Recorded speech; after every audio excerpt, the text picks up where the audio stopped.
We got no time for fake ones. Just send some prayers up to the Most High One. From east to west coast, He spread love, hun. And let your enemies keep on talking because you already won. Bless. He's God, Most High. Hold your rock and shield while on the battlefield. Stood your ground for his crown and his glory. Psalms, Proverbs, Isaiah, and Job, all prophets were true stories. Lucifer was there too by his side. Don't follow his model. No souls in sleepy hollow. Empty vessels like a bottle. Their mission was a bust. So we got to show them how God works in faith and trust. Trust his word because it's not just a 4-page letter. Check out the Bible for parables and miracles. He's a trendsetter. The realest of the three amigos. The Father, Son, and the Holy Ghost. Doesn't hide his love, not in the shadows because he said so. He turned the tables real quick. Who else would you go with? Your enemies is hot because he blew up their spot. Now he found out he too true, so true, true. Hey, no time for fake ones. Just send some prayers up to the Most High One. From east to west coast, he spread love, hun. And let your enemies keep on talking because you already won. Let them keep on talking because you already won. Oh, welcome to Beaming Light. I am Danita. Beaming stands for bold and light, nowhere mature, insightful, nurturing, grateful. Light is loving, intelligent, generous, honest, and tactful. Welcome to my channel where I talk about my personal experiences, relate them to song lyrics and Bible verses to make it make sense in today's society. And I started off with my version of Lil' Kim featuring P. Diddy, No Time. And let's get into the topic of the message. We're going to look at Ecclesiastes chapter 9:11. There is no time better than now. Again, there is no time better than now. No time for fake ones. Just send some prayers up to the Most High One. From east to west coast, he spread love, hun. And let your enemies keep on talking because you already won. How you feeling? Y'all know I am not a rapper. It took me forever to get that down. And I did my best. I hope Lil' Kim can be appreciative that I really tried. Rapping is hard work. I'm going to keep saying that because that is a lot. Or maybe I'm just very uncoordinated. Maybe it's both. Okay. But yeah, let's get into it. There's no time better than now. So the dust is kind of settling, right? I mean, there's going to be some other things you can find out. And Sonny's honestly, like, you're just going to continue to find out things throughout the years. You know what I mean? Like it's going to be a never ending process, but the thick of the storm is over, right? And I think that's the most beautiful part. We had the huge earthquake that shook up our lives, and then there was some aftershocks, and now things are just kind of settling down. Isn't it beautiful? Have you really been working on yourself, moving forward, being the best version of yourself? Also, like, finding your purpose in all of this. What was the lesson learned? I think sometimes we get caught up in the storm that we forget to look for the lesson and a silver lining. Like, what did you learn from this? What can you take away that's going to help you go to the next level? I think a lot of things can be said, right? You could take away a lot of things in a situation. And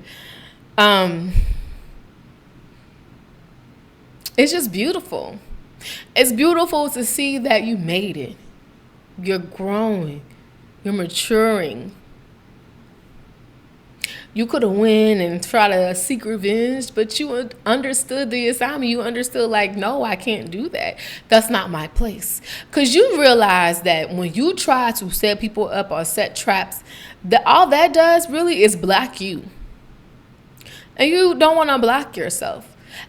After everything that has transpired, you deserve this huge miracle, this blessing that is coming your way. It was really important for you to let everything go from the past because you don't want to have those residual feelings, right? That sort of aftershock speak, I should say, coming up into your new situation. Whatever it is, if it's in a career, a job, a relationship, whatever it is, a new home, a new place, whatever. Right? However it looks for you. But since you were able to really let go of those residual feelings and just continue to be happy, I've been feeling a shift in the energy. I don't know if you feel it as well, where it's like I'm just really peaceful and just enjoying myself. It's very freeing when you don't have to worry about upsetting other people. Because at the end of the day, there's nothing you can do that's going to change what happened. And there's nothing that you can do to change the people. All you can do is lead by example. So when you learn a lesson, what's the example that you need to continue to live by for yourself? For me, I'm really, really working on gratitude and trying not to procrastinate. Procrastination is... But, you know, God has his reasons and his ways of why he does things the way he does them. So you really have to trust your process. All the stories in the Bible, right? The parables, the miracles, all show us how these people made it. They went through a lot. Job lost everything. God blessed them with double. Abraham had to trust God and killed his son. You know what I mean? James was in a lion's den. So I think Joseph he was in jail and then he became the prophet for the king. You know, it's like you go through these situations and it seems so unfair. It seems unnecessary. And a lot of it was. It was unnecessary. But what did you take away from it? If you could have, if you could say or pinpoint out at least 3 lessons, can you take at least 3 lessons you've learned? I would say mine is to be patient, don't rush. Well, I guess the same as being patient. Being patient. No, let me back up. Putting God first more, being expressing gratitude and being patient. That I think that's the realest thing, like connecting to God more, expressing gratitude, and being patient. Because, you know, I think sometimes, like I said before, sometimes, Sunnies, we even get caught in a rat race where we want things to happen on our time, but it just doesn't work like that. It's hard, huh? I know. But you made it through that experience. You're on the other side of the storm. You understand the kind of people that you want in your life, and you know, to manifest these people or bring these people into your life, or I don't really like to say the law of attraction, because sometimes you can manipulate the law of attraction, meaning if you're not internally reflecting what you want, like if you're not truly that person and you're putting on a mask, you can manipulate it for a period of time, right? Like they can present themselves as a representative, but that's not them. So really just understanding, like, you have to be who you want to attract through and through. And with the spirit of discernment is really going to help you and lead you in that direction. How has it been connecting with God? You know, whenever you have a question for God, he's going to give you an answer.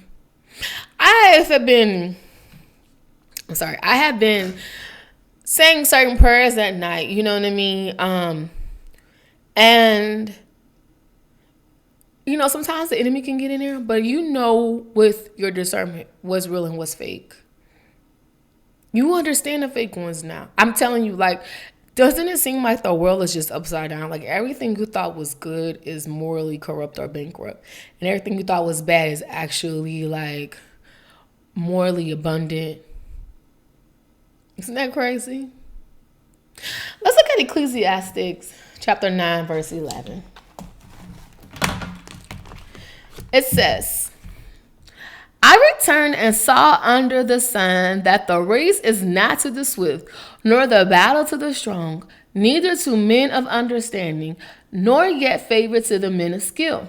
But time and chance happeneth to them all. Time and chance happeneth to them all. When preparedness meets opportunity, that is a blessing. Are you prepared for your blessing? Are you ready for it?